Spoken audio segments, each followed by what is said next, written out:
Bom, a gente pode iniciar ela, tá? Essa é mais uma aula, como se fosse um plantão de dúvidas, né? Então eu espero aí que vocês me tragam dúvidas para a gente poder estar trabalhando, né? Nessa parte, principalmente. Quem vai ser o primeiro aí a apresentar uma dúvida? Eu vou manter minha câmera fechada para não dar problema na conexão, tá joia? Pô, quem tiver dúvida aí pode abrir o áudio aí e falar, tá bom, pessoal?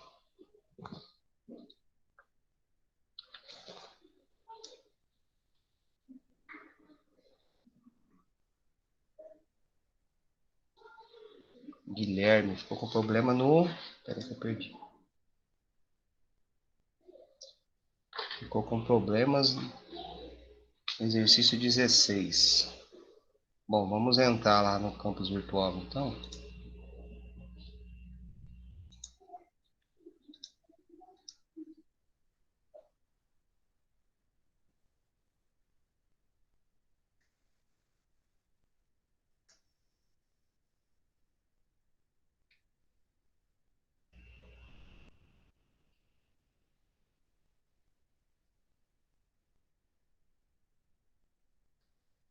Vamos lá.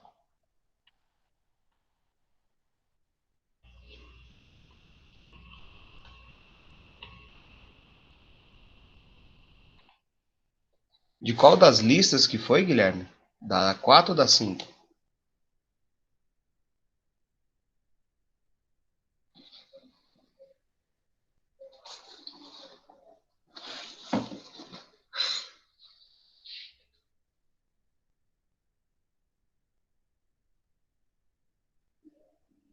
Não, deve ser da 5, né?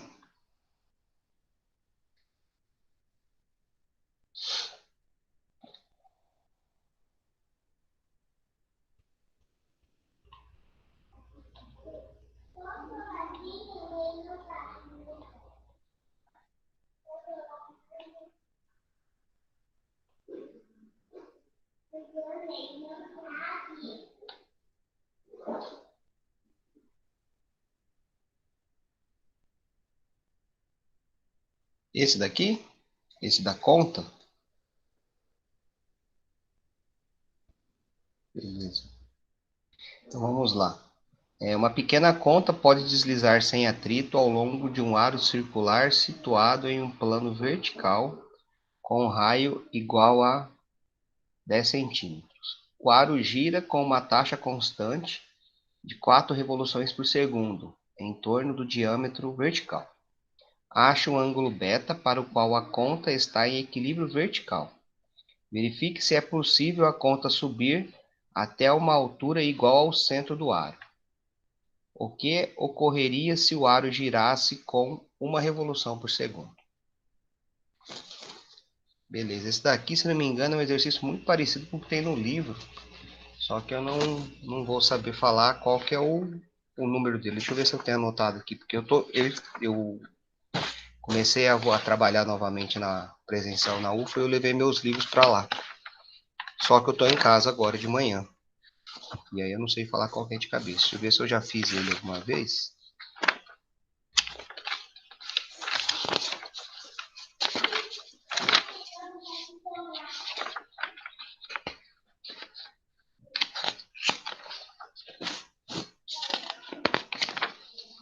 Segundo, pessoal.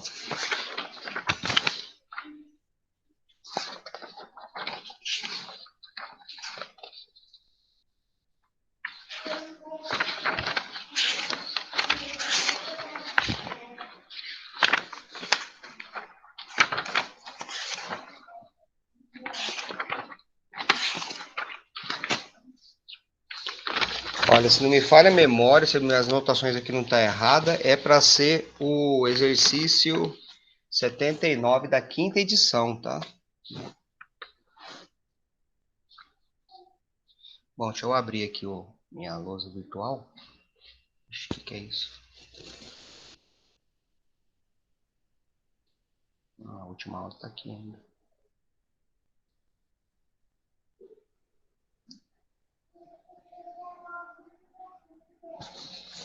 Bom, então o exercício é praticamente assim, eu tenho um arame, né? tem um formato semicircular, tá horrível meu desenho, tá? Ele pode girar em torno desse... Nossa! Deixa eu limpar isso aqui, ficou horrível.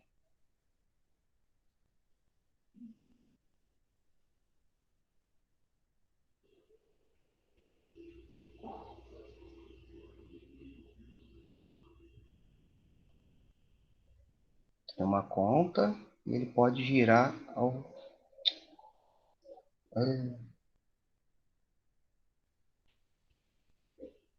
Pode girar aqui ao redor desse eixo, tá? Fala que esse raio aqui, vou chamar aqui de R, e pergunta qual que é o ângulo, né, com relação à direção vertical, onde essa conta gira, né, e ela gira, a conta não, né, o aro em si ele gira e essa conta fica parada, então ele quer descobrir qual que é o valor desse ângulo aqui, tá joia? Bom, como que a gente começa, né, a resolver problemas na física? Eu já falei para vocês, então a gente primeiro lê o problema sem fazer nada, e depois nós lemos o problema novamente, né? E começamos a partir daí a tomar notas, tá bom? Então nós lemos o problema, né? Eu posso ler novamente ele, né? Uma pequena conta pode deslizar sem atrito ao longo de um aro vertical, de um aro circular situado em um plano vertical com raio igual a 10 centímetros. O aro gira com uma taxa constante de 4 revoluções por segundo em torno do eixo vertical, tá?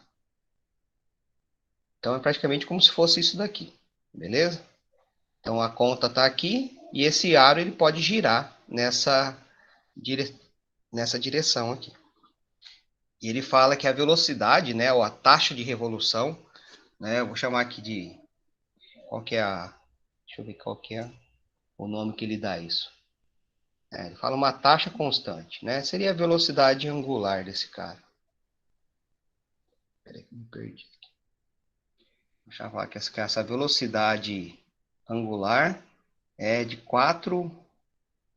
Nossa, hoje está horrível aqui.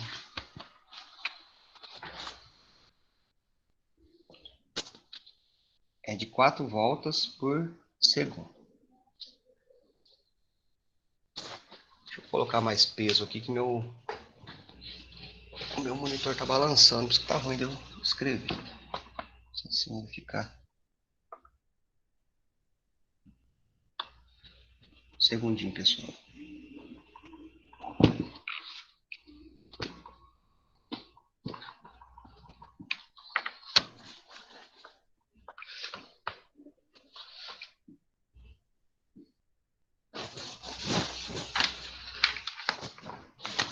Acho que agora fica melhor.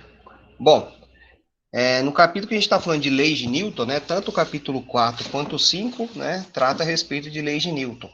No capítulo 4 é a lei de Newton sem considerar nenhuma força dissipativa, né? Por exemplo, um atrito, e no capítulo 5 a gente já começa a tratar esse tipo de coisa, tá bom?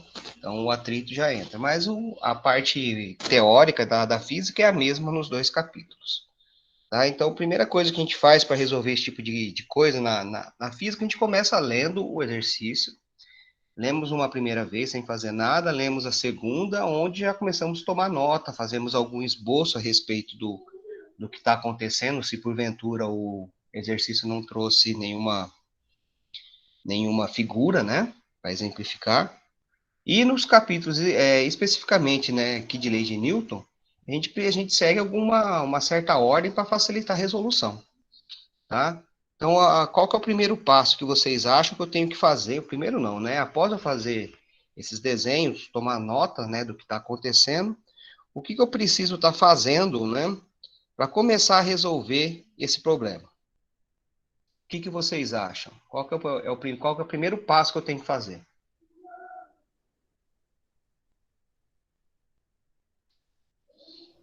Colocar as forças? Sim, colocar as forças tem um nome, né? Chama fazer o quê? Diagrama de corpo livre, não é isso? Então a gente pode olhar aqui do ponto de vista da conta, né? Que é uma continha, E a gente começa a desenhar as forças. A primeira força que eu sei que tem aqui é força-peso. Não é isso?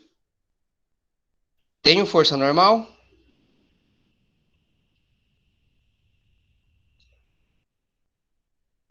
E aí? Acho que sim, né? Porque tá em contato com o fio. Então vamos deixar esse desenho um pouquinho melhor. Opa, peraí, fiz coisa errada.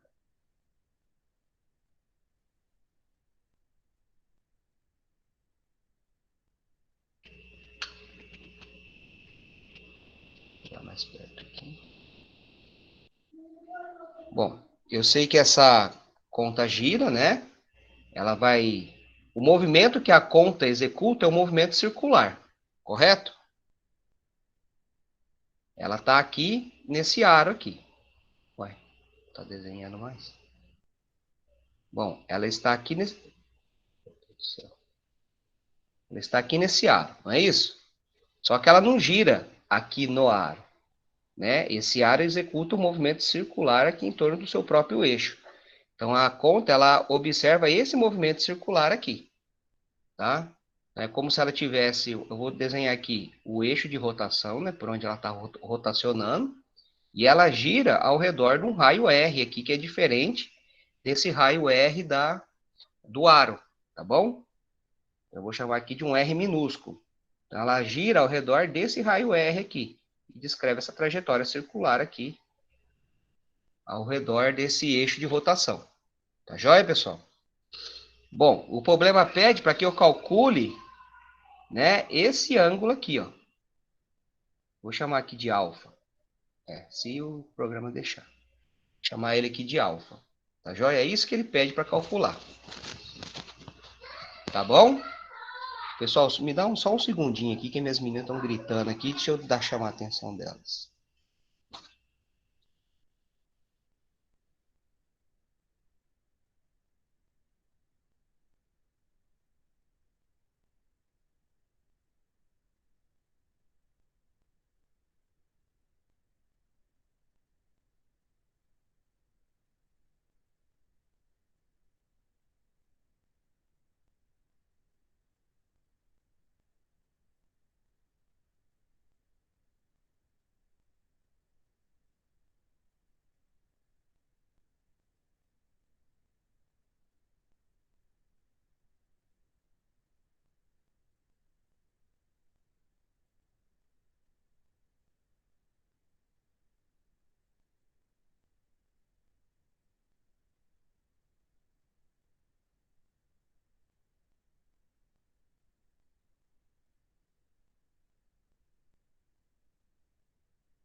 Pessoal, retornei. Desculpa a ausência.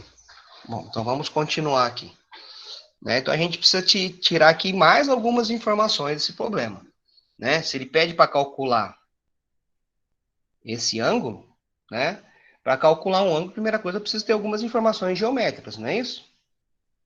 O que vocês acham? Então aqui nós temos algumas informações. Se eu olhar aqui, ó, eu tenho um triângulo retângulo sendo formado aqui, correto? Vamos pegar ele e pensar mais ou menos assim, ó.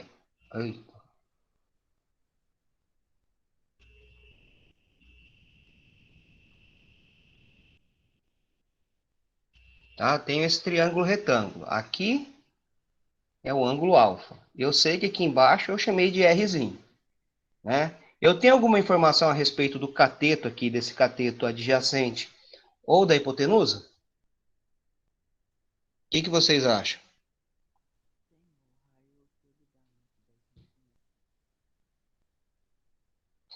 Eu sei alguma informação ou não?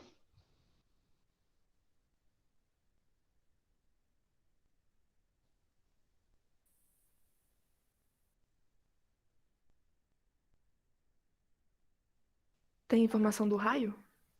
Do raio, é exatamente, porque essa conta ela pode deslizar, né, em cima desse aro aqui, né? E eu sei que o aro ele tem um raio R. Então, em qualquer ponto que eu estiver sobre esse aro, eu sei que a distância dele com relação ao centro vale R. Então, se a conta está aqui, essa distância daqui até o centro é exatamente R. Então, eu sei que esse cara é o raio que é dado, né, pela, pelo problema, tá bom? Posso até colocar ele aqui, né, o valor dele, num outro local, né? Vamos colocar aqui que o raio, nossa, que o raio, ele é igual, deixa eu ver aqui qual que é o valor, é de 10 centímetros, né? 0,10 metros. Então, vamos colocar nas unidades internacionais, né? 0,10 metros, tá bom? Então, isso eu já sei. Bom, e aí agora a gente começa a desenhar, agora fica mais fácil, né? Para a gente poder continuar desenhando as forças. Bom, eu sei que eu tenho a força-peso, não é isso? Sim ou não? E Sim, eu tenho uma força normal? Sim, né? Por quê? Porque essa conta está em contato com uma superfície, não é isso? Como a conta aqui está em contato com essa superfície do aro aqui, né? Ela gera uma força de contato, né? E essa força de contato, ela atua sempre em que direção aqui, por exemplo, num círculo? Em que direção que ela vai estar apontada?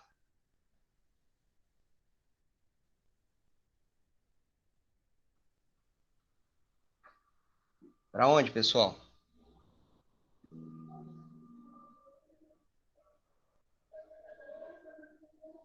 Vocês não sabem como definir? Ela vai estar para cima, vai estar para baixo, vai estar para dentro? Pro centro? Ela aponta para o centro, ela tem direção radial, né? Ou seja, ela é sempre perpendicular. Se eu parar para analisar, pensar, né? A força normal ela é sempre perpendicular à superfície de contato, não é essa a definição? Não importa qual seja a superfície de contato, né? Nesse caso, que eu estou falando de um aro semicircular, né? No caso, no desenho, então, falou que é um aro circular. Mas é indiferente se for circular ou semicircular, né? A direção perpendicular, nesse caso, é a direção que aponta para o centro, é a direção radial. Então, a força normal ela está apontada, né, na direção. Nossa, tá horrível isso aqui hoje.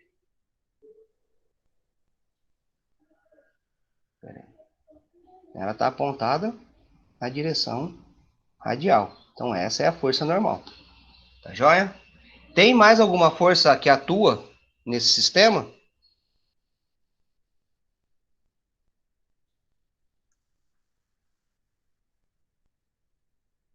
O que vocês acham, pessoal? Tem alguma força que atua nesse sistema ainda ou não?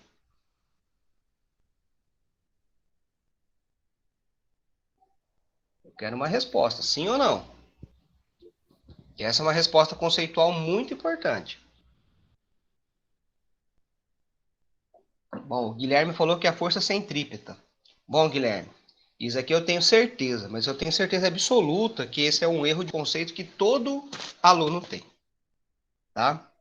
A força centrípeta, gente, ela não é uma força que atua tal qual a força peso e a força normal, quando a gente desenha o diagrama de corpo livre. A força centrípeta, ela é a força resultante que acontece no movimento circular, tá joia?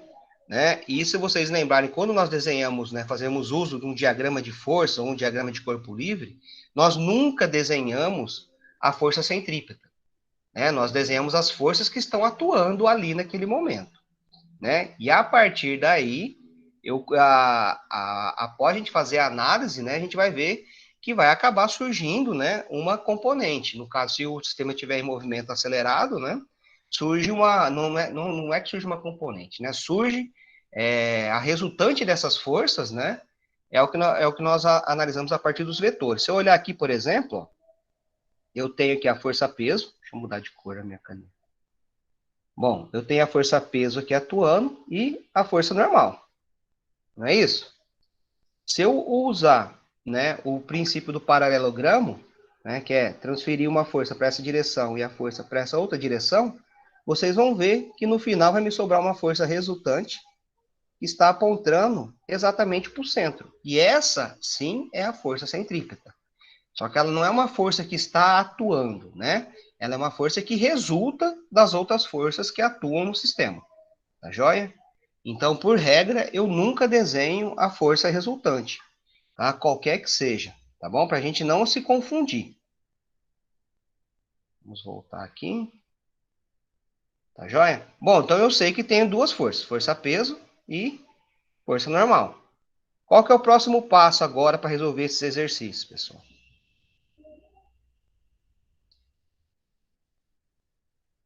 Então, vamos seguir aqui. Né? Bom, eu desenhei o diagrama de corpo livre, conheço as forças que estão atuando ali no sistema. O próximo passo é fazer o quê? Aplicar a segunda lei de Newton, que fala que o somatório de todas as forças que atuam no sistema é igual à massa pela aceleração daquele sistema. Beleza? Então vamos lá, segunda lei de Newton, né, que fala que o somatório de todas as forças, tá? Aqui, se a gente for analisar, né, nós estamos num sistema bidimensional, não é isso? Eu posso definir aqui uma direção, uma direção vertical, né? E uma direção horizontal. Tá? A vertical eu vou chamar de Y e a horizontal eu vou chamar de X. Tá joia? Então eu já vou olhar aqui para a segunda lei de Newton para cada uma das componentes. Tá joia? Já vou deixar, vou sair já da característica vetorial da força, já estou olhando para as componentes, né, de cada uma delas, porque aí fica mais fácil de eu estar atuando. Então, a segunda lei de Newton, né, o somatório das forças na direção de x, ela é igual ao quê? A massa vezes a aceleração, correto? Bom, mas nós estamos no movimento circular, não é isso? E mais ainda, movimento circular uniforme, porque ele fala que a taxa de revolução é de 4 revoluções por segundo. Ela não está variando, ele não falou que ele varia com relação ao tempo. Não, ele falou que é 4 voltas por segundo. Então, isso já me indica que eu estou no movimento circular uniforme. Se eu estou no movimento circular uniforme, eu já sei o valor da aceleração, né? Que a aceleração da força resultante é a aceleração centrípeta, que eu posso escrever ela como sendo a velocidade ao quadrado dividido pelo raio da trajetória. Aqui eu tenho que tomar cuidado, que esse raio que vai aparecer aqui é o raio que a trajetória que a conta está realizando, né? Não é o raio do aro, né? Nossa, não é o raio do aro, né? E sim o raio aqui da trajetória circular, tá bom? Então é o Rzinho que aparece. Bom, e agora eu vou olhar aqui na direção de X, né? Aqui nessa direção, as forças que atuam ali naquela direção de X. Então vamos lá. Em X, que forças que estão atuando na direção de X? Se a gente observar aqui, ó. Que forças que eu tenho atuando aqui na direção de X? Eu posso pegar essa força normal e decompor ela. Então ela vai ter aqui uma componente normal na direção de Y, né? E uma componente aqui normal na direção de X. Não é isso? Então, uma vez essa força decomposta, eu vou analisar. Bom, então aqui, na direção de X... Opa, peraí, vou deixar aqui. Né? Na direção de X, eu vou ter o quê? A componente normal da força, que é igual a massa, velocidade ao quadrado, sobre R. Beleza? Deixa eu subir aqui um pouquinho. Bom, e como que eu escrevo essa força normal? Em termos, né, da minha componente, da minha força,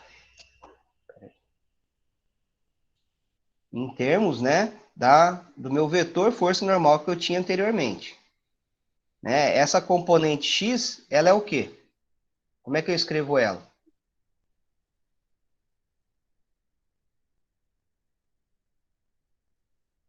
Ela tem a ver com qual cateto? Com o cateto adjacente ou com o cateto oposto ao ângulo? Vamos, pessoal. Sim, Onde? Guilherme, é com o cateto oposto, né? Ela tem a ver com esse cateto aqui, ó. O ângulo está... Vocês não estão vendo, né?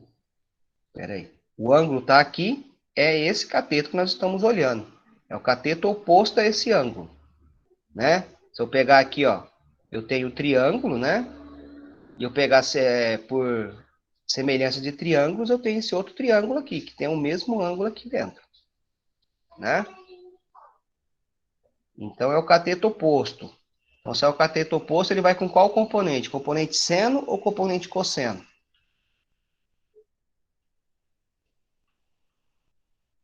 Seno, né? Então, é normal, seno de alfa é igual a massa, velocidade ao quadrado, opa, estou fazendo errado aqui, pelo raiozinho da trajetória, tá joia?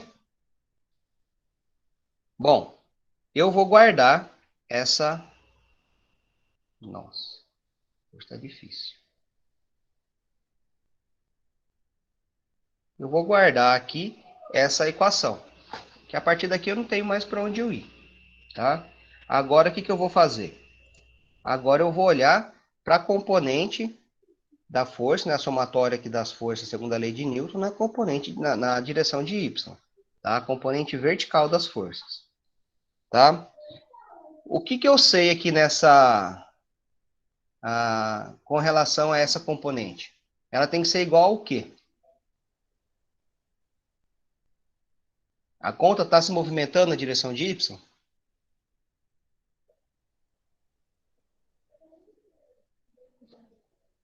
Sim ou não?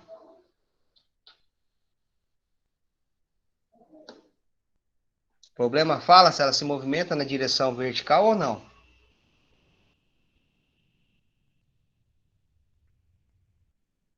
Vamos, pessoal.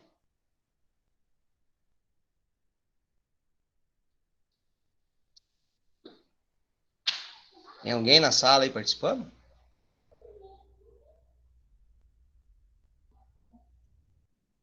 Bom, então vamos ler o problema novamente. Item A. Ache o ângulo... Aqui ele chamou de beta, tá? Ache o ângulo beta para o qual a conta está em equilíbrio vertical. Tá? A direção vertical é a direção Y que eu estou olhando. Né? Se ela está em equilíbrio vertical, o que significa falar isso na física? Que ela está em equilíbrio, ela está o quê? Parada. Né? Em Y, ela não se movimenta. Então, se ela não se movimenta, se ela está numa condição de repouso, tá? A primeira lei de Newton estabelece o princípio da inércia, né? Que é a mesma coisa que estabelecer os referenciais inerciais, assim como definir as condições, né, para que um corpo esteja em repouso, né? O corpo ele pode estar em repouso em duas situações, tá? Quando ele está parado, ou seja, sem se movimentar, com velocidade igual a zero, tá? E quando ele está se movendo com velocidade constante, tá joia? Nesse caso aqui, com relação à direção vertical, ele está parado, porque ele quer saber justamente, né, qual que é o ângulo que ele está formando ali naquela posição que ele fica parado. Né? E uma vez que ele está parado, significa que ele não está sob a ação de nenhuma aceleração. Tá joia? Então, quando eu olho a segunda lei de Newton, esse cara tem que ser igual a zero. Tá joia?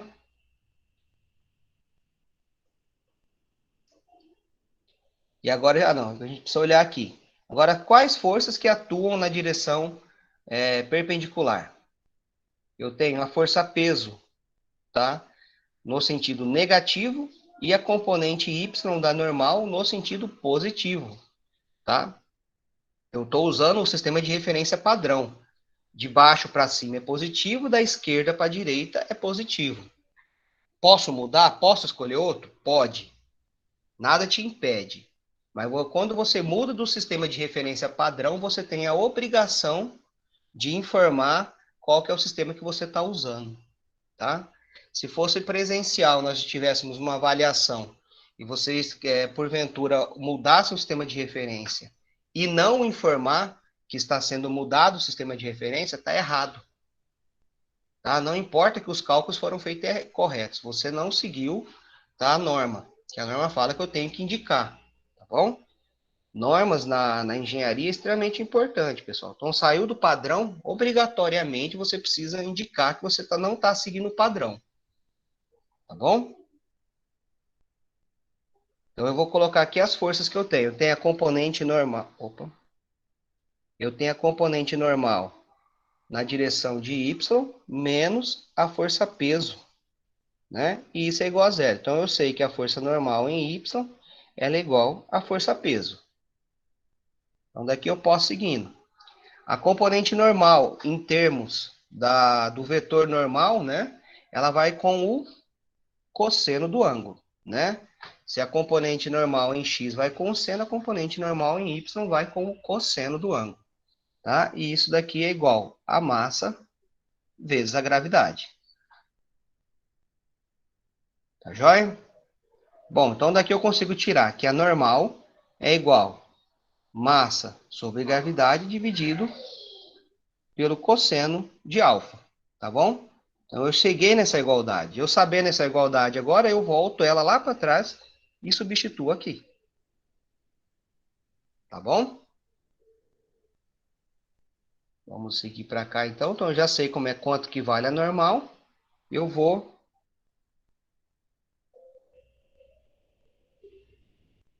começar aqui. Está melhor. Então aqui eu tenho que a normal vezes o seno de alfa é igual. Eu vou substituir a normal, que ela é mg cosseno de alfa, que multiplica seno de alfa, que é igual a m v quadrado sobre r. Tá, ó. Posso simplificar? Posso simplificar. Aqui eu tenho aqui uma razão entre seno e cosseno, né? Vou já simplificar fazendo uso da função tangente, né? Então, a tangente de alfa, que multiplica a gravidade, é igual a v quadrado sobre r.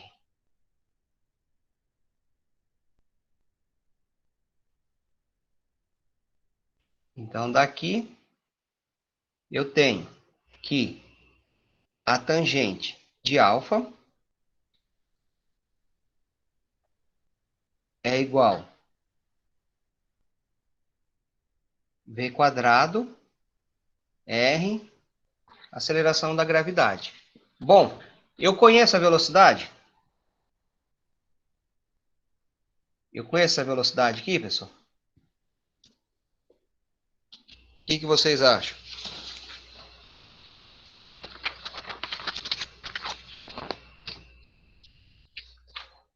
Sim ou não?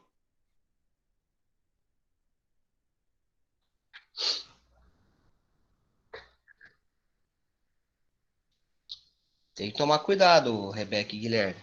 Essa velocidade eu não conheço, tá? Porque essa velocidade ali é a velocidade tangencial, né? O que ele foi me dado foi a taxa de revoluções, né? Ou a taxa com que aquele cara gira, que seria, assim, em termos de velocidade, seria uma velocidade angular, se eu fosse estar falando assim. Mas ele, como ele não está falando em ângulo, né?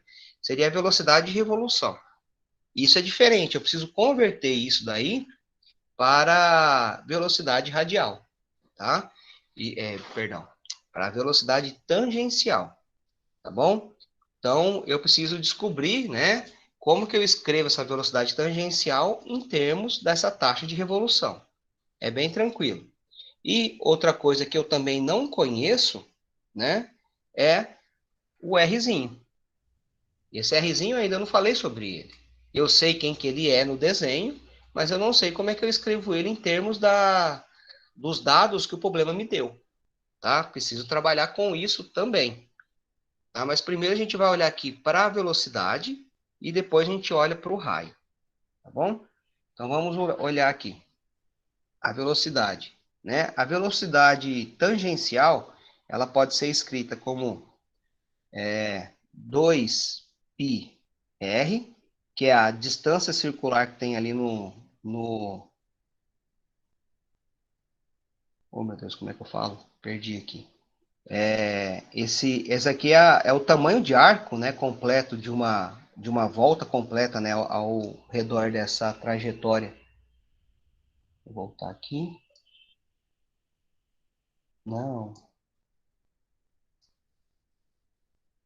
Aqui, né?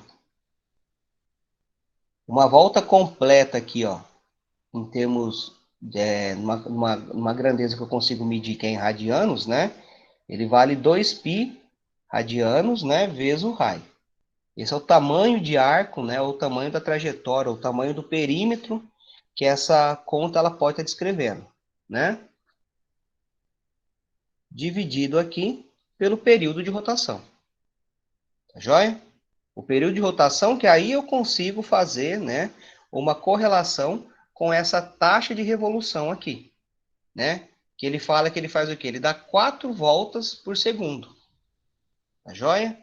Aí eu consigo saber quanto que vale, né, o período para dar uma volta completa. Tá joia? Se eu sei que dá 4 voltas no segundo, eu sei que uma volta é dada em 0,25 segundos. Não é isso? Né? Então, daqui eu tiro que o período é 0,25 segundos.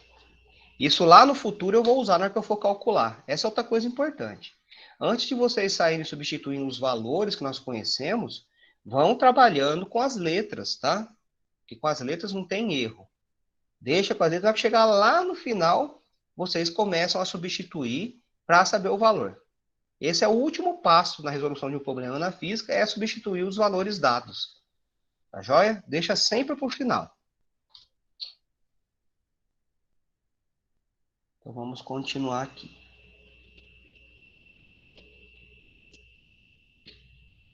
Bom, eu já sei como é que eu escrevo a velocidade, né? Então eu posso vir aqui, eu posso vir aqui e escrever 2πr dividido por período é igual ao quadrado, né? Dividido pelo o raio pela gravidade.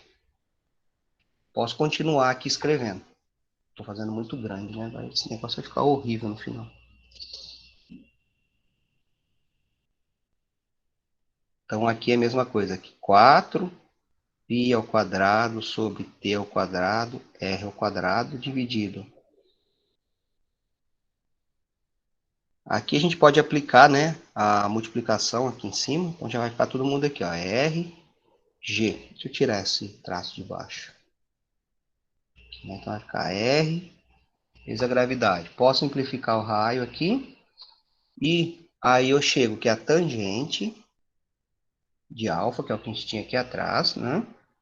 É igual a 4π ao quadrado R, período ao quadrado, vezes a gravidade. Tá? Agora o que está faltando a gente descobrir aqui, porque ó, o período eu sei quanto vale. A gravidade eu sei o valor. O π eu conheço o valor de π. Eu só não sei quanto que vale o R. Né? Eu preciso descobrir como escrever o R. Para isso eu vou lá atrás e vou olhar a geometria do problema que eu tinha antes. Né? Eu quero saber quanto que vale esse cara. Bom, mas eu sei quanto que vale a hipotenusa desse triângulo. E o ângulo é justamente quem eu quero obter. Né? Se eu olhar aqui atrás nesse problema, né? Aqui, ó, eu tenho duas coisas que eu não conheço, que é o alfa e o R. Não é isso? São as duas incógnitas do meu problema que eu tenho aqui. Só que, por enquanto, eu só tenho uma única equação, né? Então, pelo teorema matemática da matemática fala que eu só consigo resolver um problema se eu tiver o número de incógnitas tem que ser igual, né, ou maior que o número de equações. Se eu tiver um número menor, o problema admite infinitas soluções. Para ele ter uma única solução matemática, eu preciso ter essa condição de ter, no mínimo, né, o mesmo número de incógnitas para o mesmo número de equações que eu tenho. Né? Então, o que eu preciso descobrir? Uma equação aqui, né, para o R. Tá joia? E para descobrir essa equação do R, o que eu preciso fazer? Olhar a geometria do problema. E aí eu volto aqui e olho a geometria do problema. Né? O raio foi dado. O alfa é quem eu quero obter. Né? Então, como é que eu posso escrever o raio aqui, esse raiozinho, com relação ao raio do aro? Como é que ele é escrito?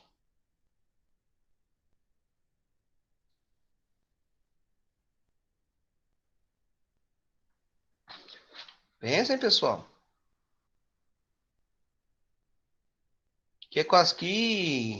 que função trigonométrica eu vou usar aqui, que eu consigo ter a razão entre o raio e entre um dos catetos e a hipotenusa.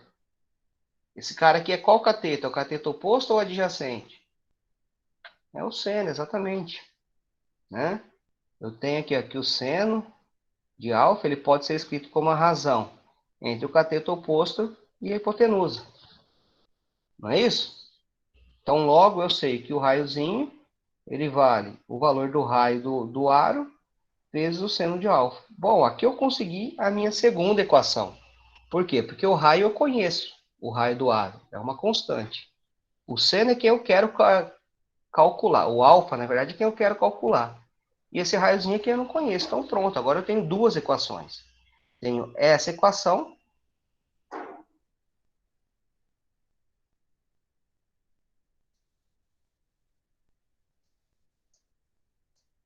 não vai pegar tudo, mas eu tenho essa equaçãozinha e tenho essa outra equação.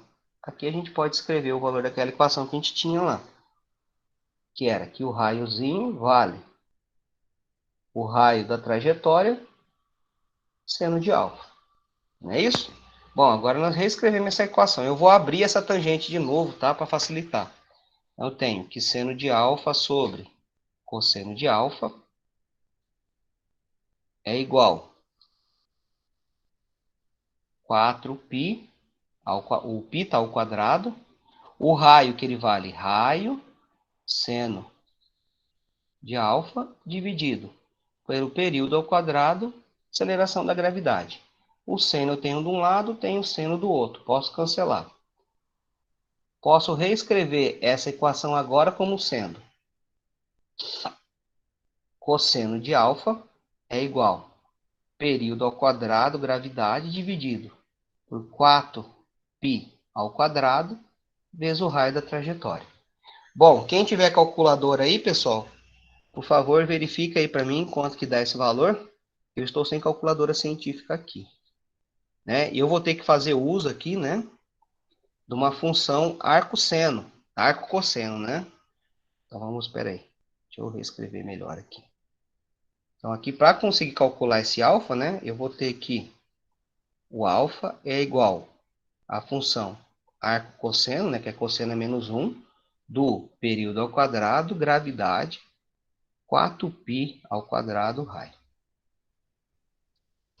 Tá? Esse daqui é a nossa resposta do item A. Que aí quem tiver aí a calculadora depois pode dar uma verificada. Tá joia? Vem que valor que nós chegamos.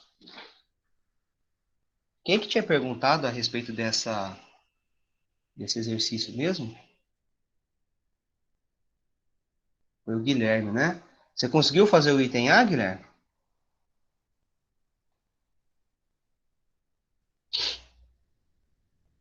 Tá, depois então você pega essa... Você entendeu qual que foi a ideia? Tá? Então, bom, aqui a gente consegue calcular, né? Seguindo aqueles parâmetros que foi dado ali, qual que é o valor do alfa. Beleza? Né? Aí vai depender principalmente do período de rotação. Vocês não podem confundir o período, tá, com aquela taxa de revolução, né? O que a taxa de revolução deu, que ele falou, ó, ele dá 4 voltas em um segundo. É isso. Beleza, mas o período é o tempo necessário para que aquela conta dê uma volta completa. Então, eu sabendo qual que é a taxa, eu consigo calcular o período. Esse é o grande lance. E também prestar atenção que a trajetória que a conta faz é aquela trajetória que não está sobre o aro, né? Ela não roda em volta do aro. Né? Como o aro gira em torno do seu eixo vertical, ela descreve uma outra trajetória circular, que é dada por aquele raiozinho. Tá bom? Vamos ver aqui qual que era o item B. Verifique se é possível a conta subir até a uma altura igual ao centro do aro. Tá? Para fazer isso, qual que seria a ideia? Né? Seria a ideia aqui, ó. Vamos voltar lá aqui atrás. Tá? Eu pegaria agora Eu pegaria agora essa ideia daqui, ó. Só que agora a conta, em vez dela estar parada aqui, ela estaria parada aqui. Tá? Aí eu teria aqui a força peso apontada para baixo, a força normal apontada para o centro, né? Só que ficaria algo esquisito. Não sei se vocês conseguem dar... Não, deixa eu pensar.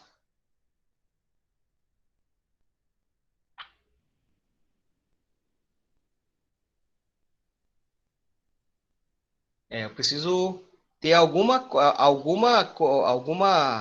força precisaria aparecer para contrabalancear a força-peso, né? Para que esse sistema fique parado nessa posição. Tá? Se eu fosse analisar aqui, por exemplo, se a força normal está na direção perpendicular aqui, ó, vamos desenhar aqui.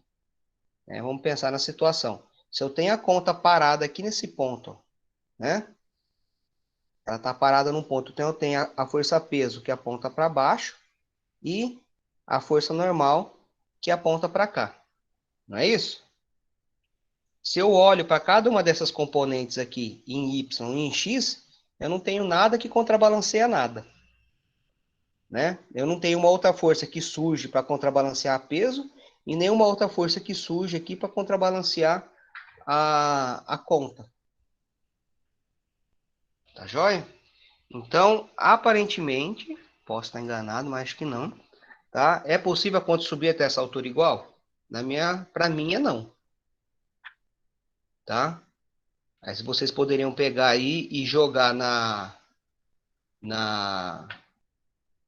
nas equações aí da segunda lei de Newton para cada uma das componentes, né? E no final vocês vão ver que não daria, tá? Bom, aí aqui pergunta, o que ocorreria se o arco girasse a 1 revolução por segundo? Tá? Então, quer dizer, ele dá 1 volta por segundo. Aconteceria o quê? A conta subiria, ela estaria... Vamos pegar esse desenho. Ela estaria aqui, ó, numa posição mais alta que na posição inicial. Na condição inicial, fala que esse cara aqui, ele gira aqui em torno do eixo 4 vezes por segundo. Ele dá 4 voltas. Se eu pegar e diminuir a taxa de revolução dela para 1 volta só por segundo, fazer com que ela gire mais lentamente, o que vocês acham que vai acontecer com a conta? Ela sobe ou ela desce?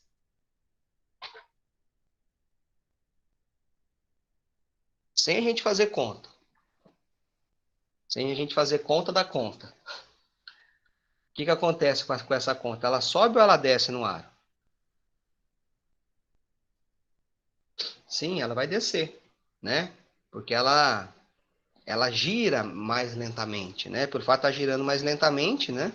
Ela acaba descendo. E isso a gente consegue ver, cadê aqui, né?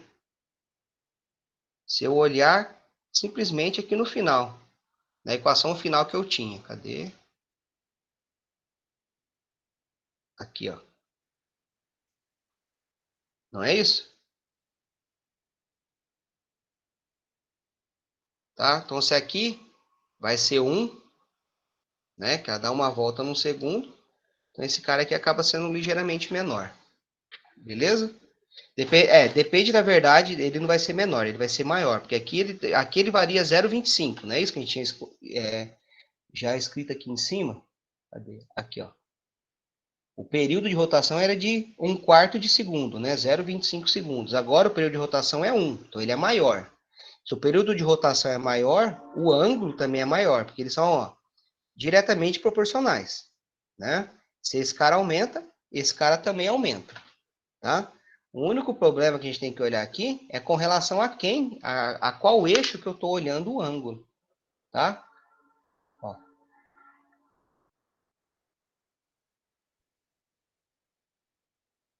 Ah, não, tem uma pegadinha aqui. Eu estou olhando com relação ao eixo vertical. Então, esse ângulo tem que diminuir, só que eu estou aqui numa função arco-cosseno, né?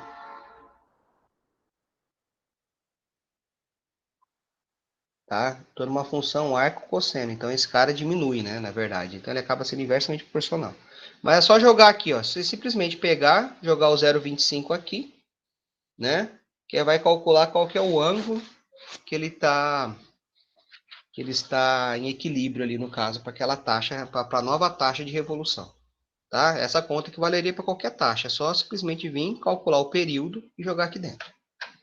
Tá joia? Todo mundo entendeu?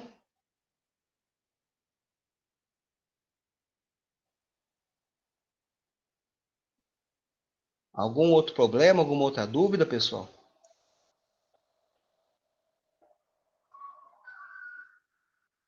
Eu posso limpar isso aqui, né? Mais alguma dúvida? Vamos que a gente tem bastante tempo ainda, tem 40 minutos ainda.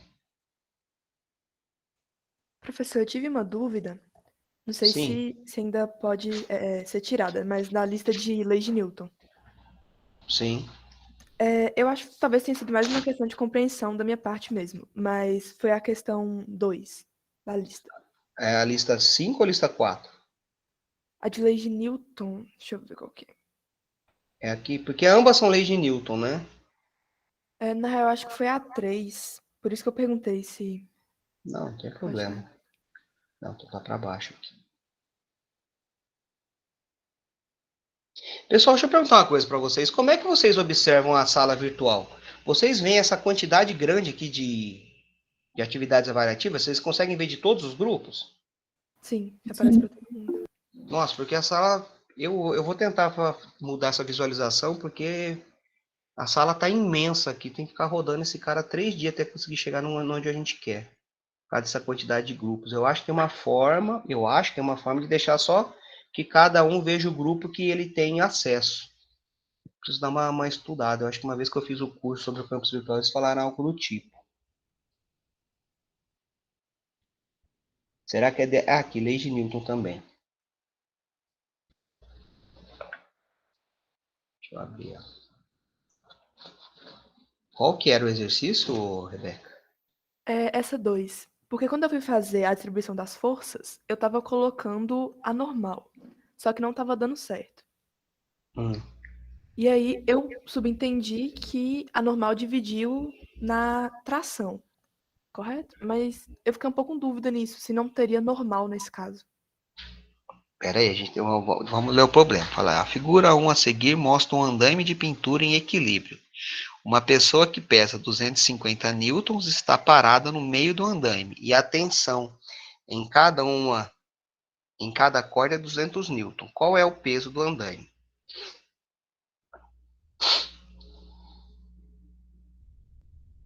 Bom, aqui a gente tem que tomar um pouco de cuidado, porque eu estou falando de dois corpos diferentes, tá?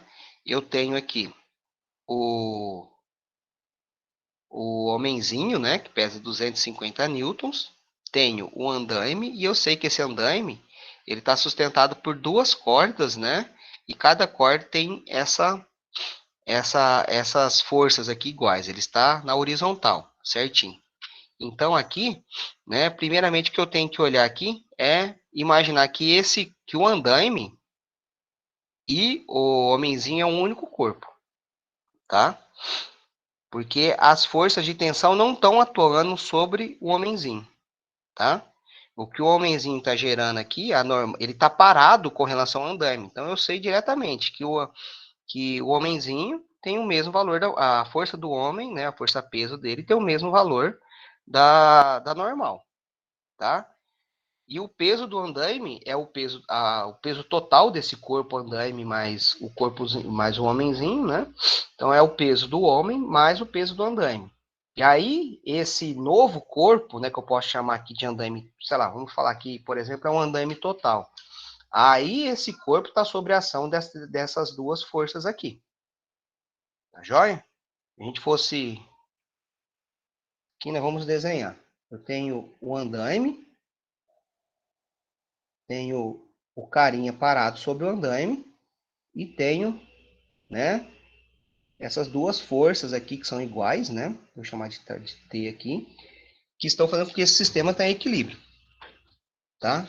Então, a primeira coisa que eu posso olhar aqui, se eu sei que o sistema está em equilíbrio, ele não está se movimentando nem para esse lado e nem nessa direção e nem na direção vertical, horizontal e nem na direção vertical. Tá joia? Ele está parado, tá? Mas aonde que está aplicando as forças aqui que estão me perguntando é na direção vertical. Então, eu vou olhar ali para as componentes das forças, né, nessa direção. E aplicar a segunda lei de Newton, né, que fala que o somatório das forças ali em X, né, como o sistema está em equilíbrio, isso vale zero. Tá? Aí, o que eu tenho que fazer? Olhar as forças que estão sendo atuadas, que eu tenho duas forças de tração, né? Tenho a tração de uma corda, mais a tração da outra corda, e tenho a força-peso total do sistema andaime mais homem, tá? Que aponta para baixo. Nossa, mas tá horrível hoje. Que aponta para baixo. Eu vou chamar aqui de peso total, tá? Então, isso aqui é menos a peso total, que isso é igual a zero. Então, eu sei que a peso total vale... Opa, não é diferente, não. A peso total é igual 2 vezes a tração.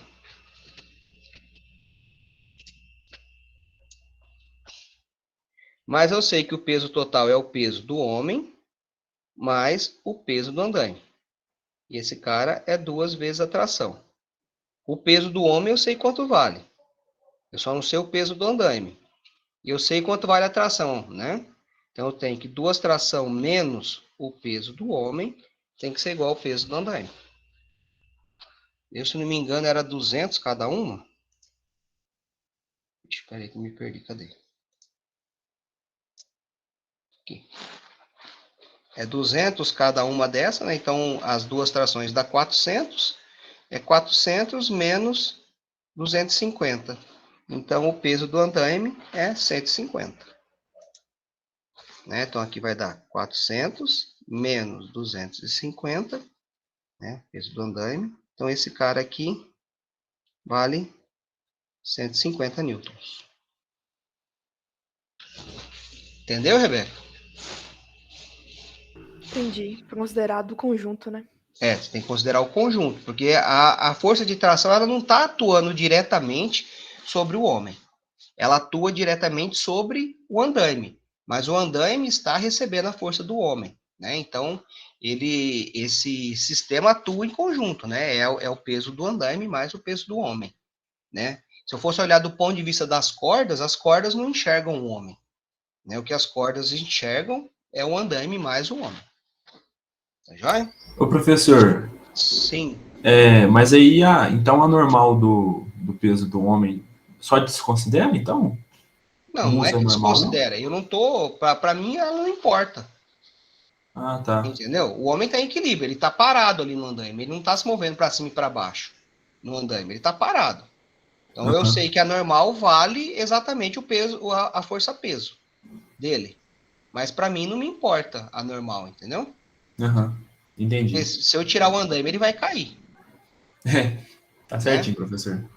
Tá joia? Certinho, valeu. Beleza.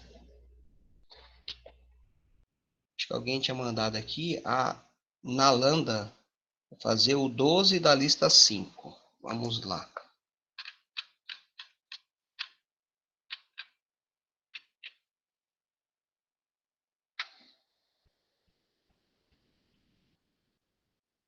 Um balanço de um parque de diversões consiste em um eixo vertical central com diversos braços horizontais ligados em sua extremidade superior, como mostrado na figura. Cada braço suspende um assento por meio de um cabo de 5 metros de comprimento, e a extremidade superior do cabo está presa ao braço a uma distância de 3 metros do eixo central. Calcule o tempo para uma revolução do balanço quando o cabo que suporta o assento faz um ângulo de 30 graus com a vertical. O ângulo depende do passageiro para uma dada revolução? Uma dada taxa, que eu não entendi é nada dessa pergunta.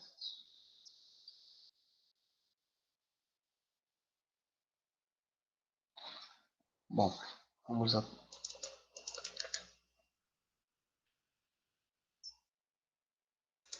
ele abriu o...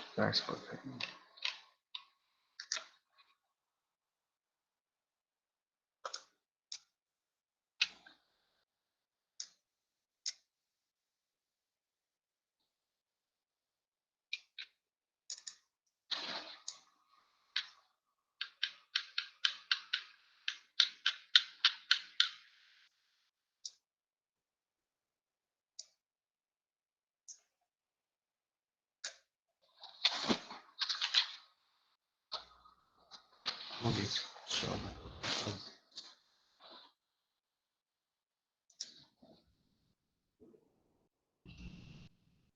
Isso.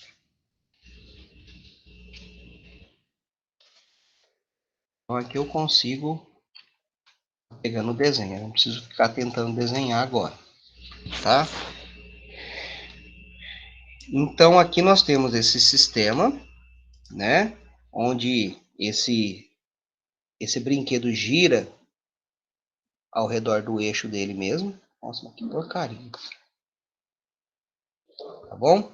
E essa pessoa aqui, ela descreve uma trajetória circular, que tem esse raio, ixi, deixa eu ter que apagar aqui, que tem um raio de 3 metros, né? Mais esse outro pedacinho aqui, ó, né? Se eu traçar um triângulo retângulo aqui, eu vou ter um outro raiozinho aqui, né? Uma outra distância. Então, o raio total é esse 3 metros mais esse carinha aqui. E porque, aí ela vai descrever, né? Essa trajetória circular aqui.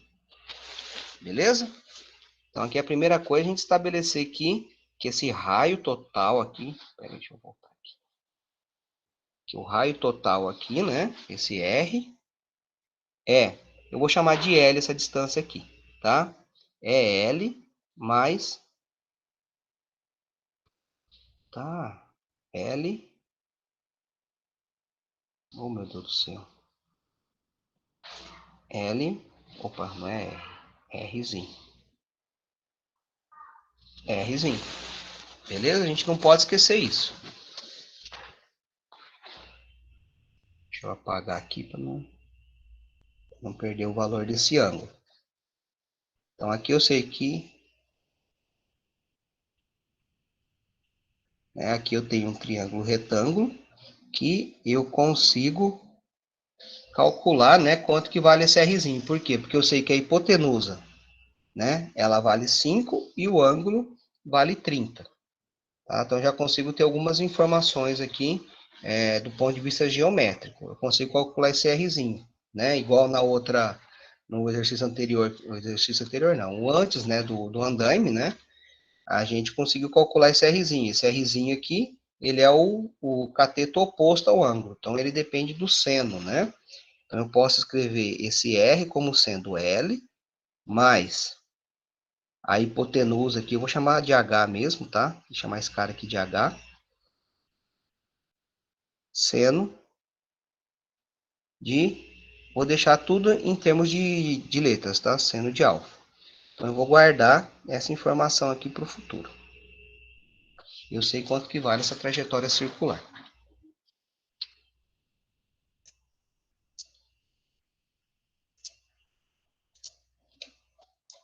Vamos olhar o problema de novo. Agora me esqueci que ele pedia, né?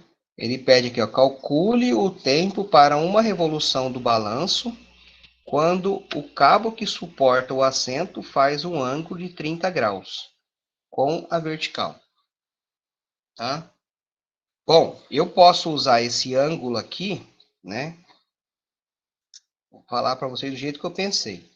Eu posso usar esse ângulo aqui, simplesmente somente para calcular esse Rzinho, tá bom? Deixa eu pensar. Porque a gente poderia pegar... Ah, mas eu apaguei, né? Toda a conta passada. Vou pensar aqui. O que eu vou fazer? Bom, vamos seguir o mesmo princípio que a gente usou no exercício passado. Vamos calcular aqui oh, meu Deus, fugiu a palavra. Vamos calcular aqui a segunda lei de Newton, tá? Conforme a gente fez no exercício passado. Então, para isso, a gente tem que, primeiramente, fazer o diagrama de corpo livre aqui. Tá? Então, eu vou ter aqui o diagrama de corpo livre aqui na mulher. Então, eu tenho a força-peso apontada para baixo e tenho aqui... O que é isso? Gente do céu.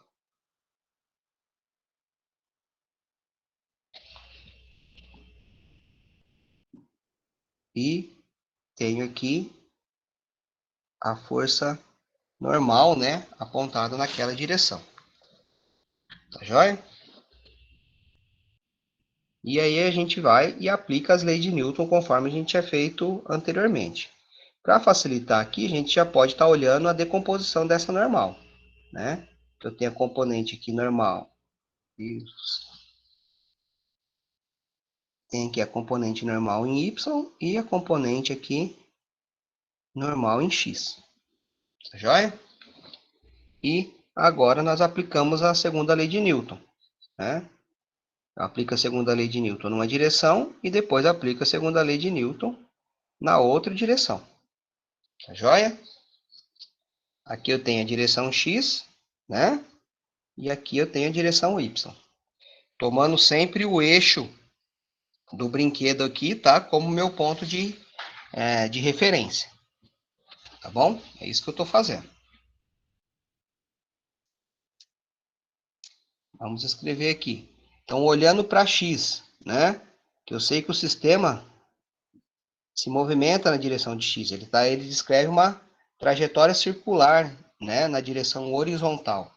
Então, eu sei que a segunda lei de Newton, né? Para um movimento circular é massa vezes a aceleração centrípeta. É isso? Vou apagar aqui esse de baixo, depois a gente escreve ele. Então, agora eu vou olhar aqui para o somatório das forças que atuam em x. Tá? Que forças que estão atuando na direção de x? Né? A componente normal. Tá joia? Então, é normal na direção de x, que é igual a massa, né? Vezes a aceleração centrípeta.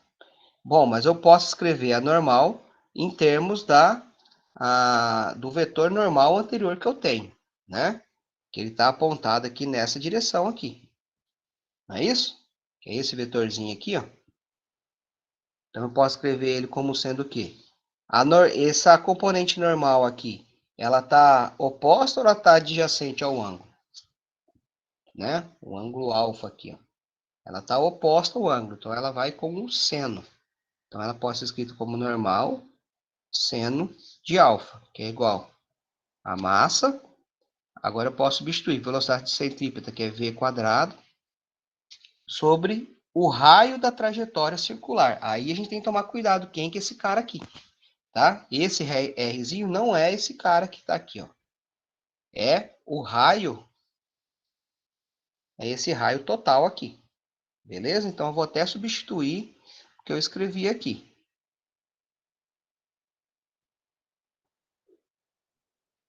Então esse cara aqui é o R maiúsculo. Beleza, gente? Que eu já sei como que eu escrevo ele, tá? Porque tanto o L já foi me dado, que vale 3 metros. O H vale 5 metros, tá? E o ângulo, que vale 30. Então, eu consigo calcular esse valor de R, tá joia? O que o problema me pede aqui é o tempo para uma revolução, tá joia? E aí eu preciso lembrar aquilo que eu fiz lá antes para calcular, né? Essa revolução. O que eu fiz? Eu olhei aqui para calcular a revolução, foi justamente olhar para a velocidade, né? E aí lembrando como é que nós calculamos a velocidade, né? Que a velocidade é a distância para dar uma volta, né? Que é 2πr grande, tá? Dividido pelo período. Não é isso? E o problema aqui está me perguntando, né? Calcule o tempo para dar uma volta.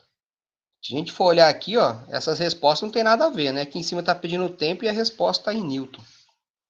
Tá? Então, desconsidere essa parte da resposta aí, tá bom, pessoal? Bom, então, o que eu quero calcular é esse cara aqui, tá? É só eu vir agora aqui e começar a substituir isso na equação. Então, vamos lá. Então, eu vou reescrever aqui. Então, eu tenho que é normal, seno de alfa é igual a massa dividido pelo raio né? Esse cara aqui, ó, esse cara ao quadrado, que é 4π ao quadrado, r ao quadrado, dividido pelo período. Esse cara eu simplifico, esse cara eu simplifico. E quem eu quero descobrir é justamente o período. Então, o período é igual a 4π ao quadrado mr dividido.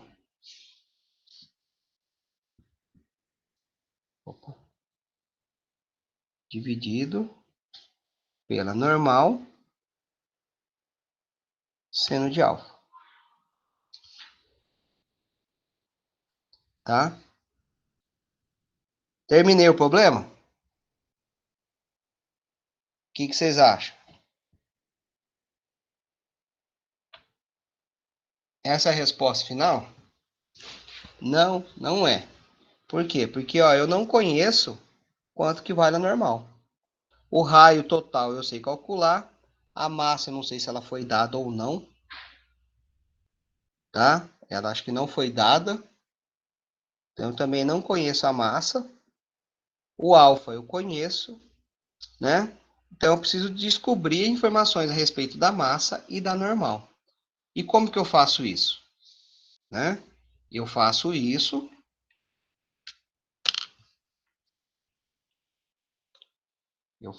agora aplicando a segunda lei de Newton para a direção vertical, tá? Da mesma forma que eu fiz aquele problema. Agora eu olho aqui, ó. Nossa. Né? Então, o somatório das forças em Y, né? Eu sei que esse cara tá parado, ele não tá nem subindo e nem descendo com relação a Y, então esse cara vale zero. E agora eu escrevo as forças. Eu tenho a componente normal em Y e positivo em Y e a componente normal. A componente não. E a força peso no sentido negativo. Então eu tenho que a normal em Y menos a peso é igual a zero. Então eu tenho que a normal em Y é igual a peso. Peso é massa vezes gravidade. A componente normal é a componente adjacente ao ângulo, né? Então ela vale normal cosseno de alfa, né? Aí daqui eu tiro que a normal, ela vale massa vezes gravidade dividido pelo cosseno de alfa. E agora eu pego esse cara e substituo aqui. Olha que interessante, apareceu aqui a massa. Então elas vão se simplificar. Tá? Então pegando aqui, substituindo, essa tração, ela vai ficar como sendo 4π ao quadrado massa R dividido por mg, nossa, que horrível, cosseno de alfa, seno de alfa.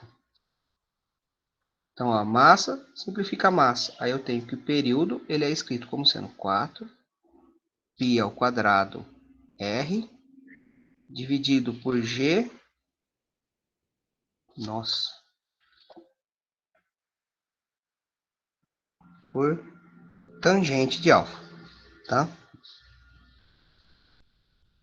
Bom, a partir daqui vocês conseguem calcular, porque o 4π ao quadrado é uma constante, o raio total nós já calculamos anteriormente, a gravidade também é uma constante e o ângulo já foi dado, que é 30 graus. Né? É só pegar esse cara aqui.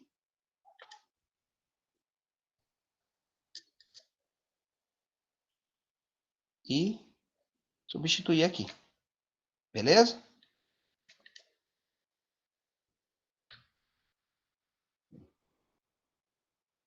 Entendeu, Nalanda? Tranquilos? Então aqui a gente consegue responder o item A. O item B eu não tinha entendido. Eu acho que está errado aqui essa pergunta.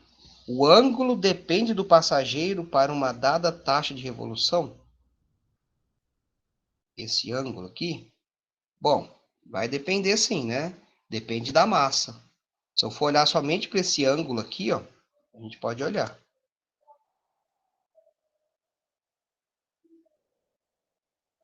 Ela vai depender porque aqui, ó, que é esse alfa que a gente está usando para calcular, ela entra aqui nas componentes da lei de Newton, né? Depende aqui, ó, da massa. Vamos ver se depende, peraí.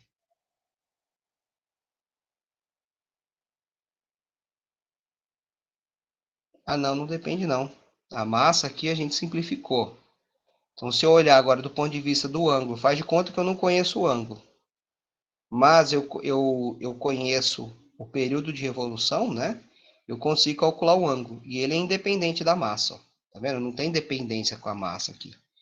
Né?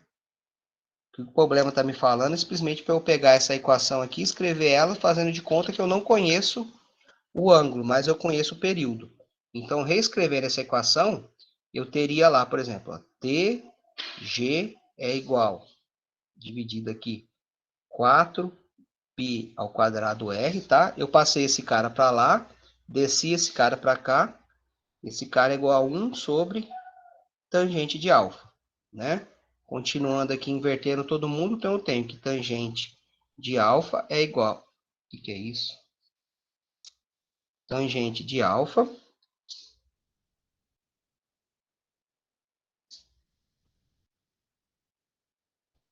é igual a 4π ao quadrado R dividido pelo período vezes a gravidade.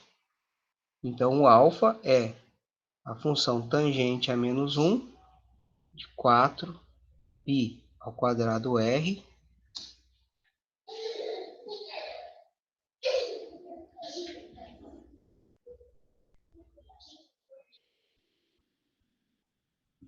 vezes o período vezes a gravidade. Então, o ângulo ali da passageira não depende da massa da passageira, depende apenas do período de revolução. Tá? Por que não depende da passageira? Porque nem aparece a massa. Tá joia? Beleza, Nalano? Pessoal, falta pouco tempo aqui para a gente encerrar a aula. Então, o que eu quero fazer agora é o seguinte. Deixa eu limpar a tela aqui, né? Como que a gente resolve problemas, tá? Isso é uma estratégia de resolução, né? Como que eu resolvo problemas a respeito da lei de Newton, tá? Passo a passo. Primeiro, né? Esses passos iniciais valem para todo mundo, tá? Eu vou ler o problema. Segundo, ler novamente e tomar notas. O que significa isso? Fazer um desenho, né, do que o problema está falando e já vim deixar um cantinho assim onde eu vou escrevendo lá os valores das coisas que o problema for me dando. Por exemplo, a massa da pessoa é tanto, já escrevo lá, né? O ângulo, a distância, o que é que seja, que já tem um valor, eu deixo lá, tá? Guardadinho, tá? Esses dois primeiros passos valem para qualquer exercício na física, beleza? Terceiro, eu estou em lei de Newton, o que eu preciso fazer? Eu preciso desenhar o diagrama, tá? De corpo livre. Joia? Ou o diagrama de forças, né? Mesma coisa. Eu preciso escrever. Tenho que me lembrar que no diagrama de corpo livre nunca aparece a força resultante. Na verdade, a força resultante eu consigo verificar ela quando eu vou depois trabalhando com os vetores das forças que estão desenhadas. Beleza? Aí eu consigo saber para onde está apontando a força resultante. Tem problemas que falam isso, né? Ah, calcule o modo do vetor e qual que é a direção e sentido da força resultante. Aí você precisa, para calcular a direção e sentido, né? Você precisa olhar para o diagrama de corpo livre para ficar mais fácil de fazer as coisas, tá? Quarto passo, tá? É fazer o quê? Aplicar a segunda lei de Newton, tá? Que fala que o somatório, né, de todas as forças é igual. É o produto da massa pela aceleração do sistema. Beleza? Né? Quinto passo, né? é pegar essa segunda lei de Newton e decompor, tá? Decompor a segunda lei. Aqui, ó, eu estou trabalhando com grandezas vetoriais, é mais chato. Quando eu já olho para a direção x e para a direção y, eu já não estou mais falando de uma grandeza vetorial. Eu já estou falando de uma grandeza escalar, que é muito mais tranquilo de eu estar trabalhando. Então, eu vou decompor esses caras em x, né? Em y. Na maior parte dos problemas, eu vou estar só trabalhando bidimensionalmente. Se eu estiver trabalhando em 3 dimensões, aí eu olho, por exemplo, tá? Para o eixo z. Tá joia? Vamos lá para o sexto passo. É o quê? Observar atentamente a geometria do problema. Não vou escrever tudo aqui, tá? Nos dois problemas que a gente estava vendo, ele explicava, mostrava qual que eram as coisas, só que a geometria não era tão trivial, né? Primeiro era um aro que girava, só que a trajetória que aquela conta observava não era não era o aro, né? Mas sim a volta ao redor, né, do aro. E no balanço, mesma coisa. Tá joia? São problemas muito parecidos, na verdade. Tanto o aro quanto o balanço. É o mesmo jeito de desenhar, de resolver. Né? A única coisa que mudou, se a gente for analisar, foi aqui, ó, a geometria do problema. Tá bom? Porque antes eu tinha algo assim, né? E depois eu tinha algo assim. Tinha um braço para cá e esse cara aqui girando ao redor desse braço. Tá? Dá para transformar esse nesse? Dava, eu poderia considerar que esse cara estava ligado diretamente aqui. Ó. Aí eu chegaria num problema muito similar a esse, só que o ângulo que eu tenho aqui é diferente desse ângulo que eu estava obtendo aqui. Beleza? O que mudou nesses dois problemas? A geometria. Tá bom? E a partir desse ponto, o que eu faço? Resolve.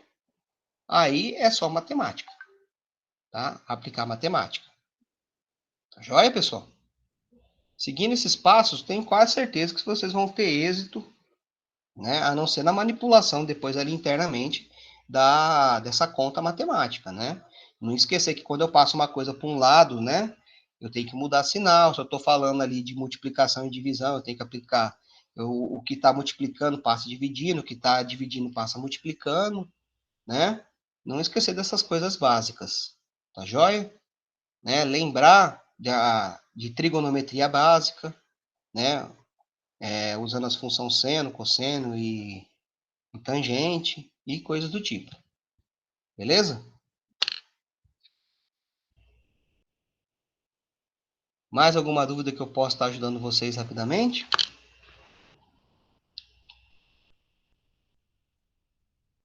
Bom, informar vocês um pouco, atualizar vocês a respeito da universidade, né?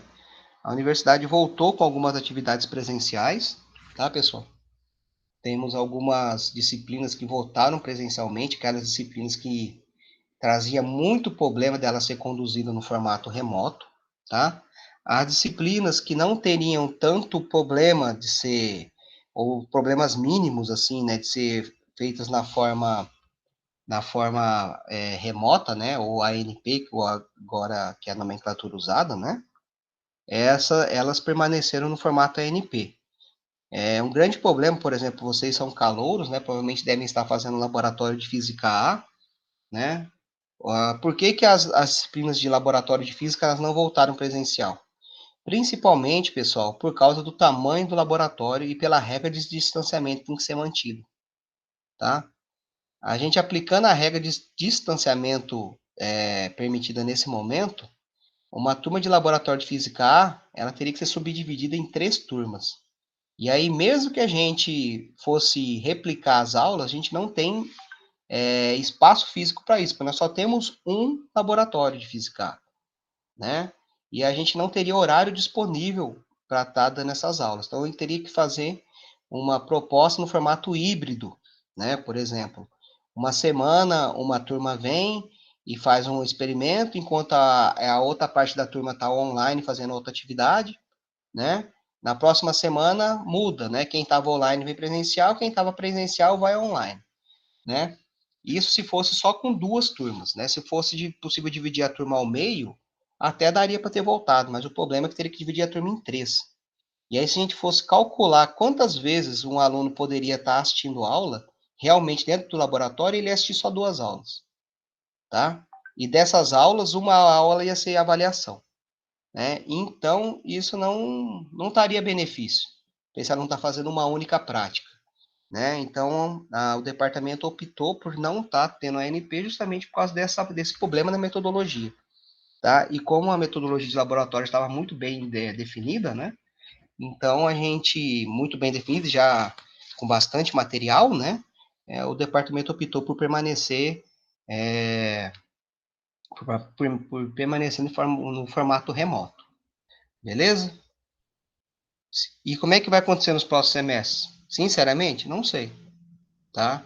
Eu, como pesquisador, como cientista, eu não acredito que em janeiro, mesmo que nós tenhamos aí todo mundo vacinado, eu não acredito que as regras de distanciamento vão ser removidas, tá?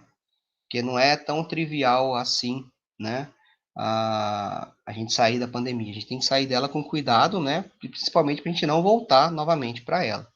Então, eu acredito que alguma regra de distanciamento ainda vai existir, tá? Então, existindo alguma regra de distanciamento, eu acredito que disciplinas de massa, que a gente chama, que são as disciplinas que tem muitos alunos numa única turma, por exemplo, Física A, Física B, Física C, né? Que tem por volta de 100 alunos numa turma, eu acho que dificilmente, eu acho, tá? Acho, é o meu achismo. Eu acho que dificilmente a gente consiga voltar ela no formato totalmente presencial. Eu acredito que ela deva voltar, talvez, aí, talvez uma parcela presencial, outra parcela online, tá? Já as disciplinas de laboratório, eu acho que elas vão voltar presencial sim, tá? Esse é o meu achismo, é o que eu estou acreditando que vai acontecer, mas também não tenho certeza, tá? Então tomem tudo que eu falei como um achismo, tá bom? Não saiam divulgando, falando que vai voltar, porque eu não falei isso que vai voltar, tá? Eu estou falando que eu acredito que possa voltar, né? E vamos torcer aí para que realmente todo mundo se vacine, né? Todo mundo alcance aí o ciclo completo vacinal, que é com as 2 ou com a terceira dose, dependendo da situação aí, né? E aí o ano que vem a gente começa a cada vez voltar mais rapidamente para a nossa vida normal. Tá joia, pessoal? Fiquem atentos aí que hoje já abriu a P2, tá bom? Então vocês têm até o dia 2 aí, abriu não, né? Vai abrir às 14 horas a P2, tá bom? Não deem bobeira, prestem atenção e no mais sucesso para vocês aí, pessoal. Espero que tudo dê certo aí nessas atividades. E tendo dúvidas, me mandem e-mail, que é bem mais fácil do que colocar a mensagem no chat do campus virtual. Porque na maioria das vezes eu tô ligado no meu e-mail, eu recebo um e-mail falando que chegou uma mensagem no chat, e se eu não prestar atenção, eu respondo o e-mail e essa resposta não chega para vocês. Tá? Então, quando tiver dúvida, me manda e-mail, que é mais fácil eu responder esse e-mail do que eu ter que entrar no campus virtual ou escrever no chat, que tem número de caracteres definidos, e aí dá trabalho. Beleza? Espero aí que vocês tenham aprendido um pouquinho aqui nessa aula agora.